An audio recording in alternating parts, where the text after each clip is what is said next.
In 1931, the Soviet Air Force started to work on a combination of fighters attached to a heavy bomber.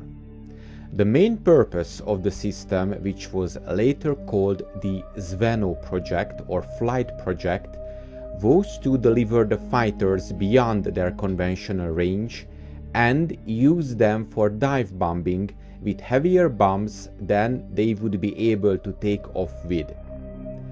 In all Zveno configurations, all aircraft were piloted and all had their engines running. It was expected that the combined thrust would more than offset the weight and actually improve the performance of the mothership compared to conventional bombers. The original design included fuel lines which permitted the fighters to use fuel from the bomber while attached, although this was not fully implemented in practice. The first successful flight of Zveno 1 using a Tupolev TB-1 mothership and two fighters mounted on top of the wings took place in December of 1931. Zveno 2 had a Tupolev TB-3 carrying 3 Polikarpov fighters handled the same as an ordinary bomber. To mount the aircraft on the wings, they were pushed up special ramps by the centerline aircraft had to be lifted on the top of the fuselage by hand. The most bizarre combination was the Aviamatka or the airborne mothership.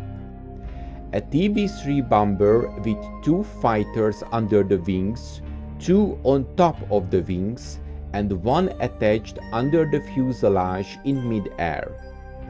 Its first flight was in November of 1935. And last came the Zveno SPB or the Combined Dive Bomber.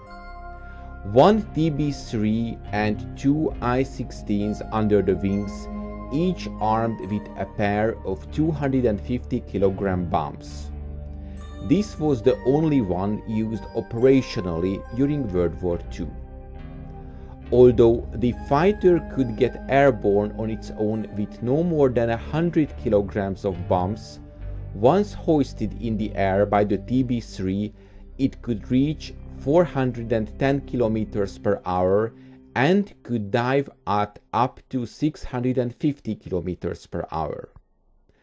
The 3 aircraft Zveno SPB had a range of 2,500 kilometers, so the use of the mothership increased the range of the fighter by 80%.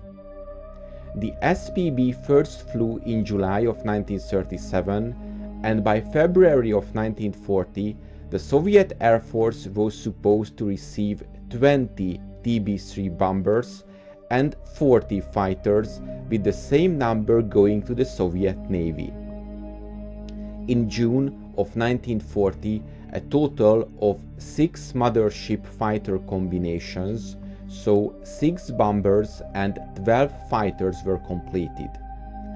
All were attached to the 2nd Special Squadron of the Black Sea Fleet Air Force stationed in the Crimea. The Zveno SPB saw limited but successful combat use during the early stage of World War II, tasked with destroying industrial targets in Germany allied Romania. In July of 1941, 2 Zveno SPB aircraft performed a successful attack on the Constanza oil depot in broad daylight with no losses. The fighters disconnected 40 kilometers from the target and returned to the home airfield under their own power. The first of the 2 bridge raids took place in August of 1941. The fighters successfully dive-bombed from an altitude of 1,800 meters and returned home with no losses despite heavy anti-aircraft fire. On the 16th of August 1941, Admiral Nikolai Kuznechov asked Joseph Stalin for additional TB-3 bombers from the Air Force so they could be converted to SPB carriers, but the request was denied as the Soviet Air Force had suffered heavy losses in the opening days of Operation Barbarossa. In the meantime, the remaining aircraft continued flying operational sorties, destroying a dry dock in Constanza on the 17th of August and a bridge across the Dnieper River in the 28th of August 1941.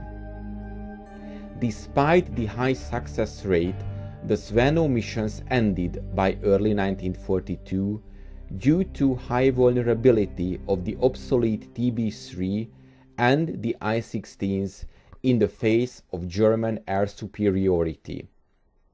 It is estimated that the Zveno SPB flew at least 30 combat missions.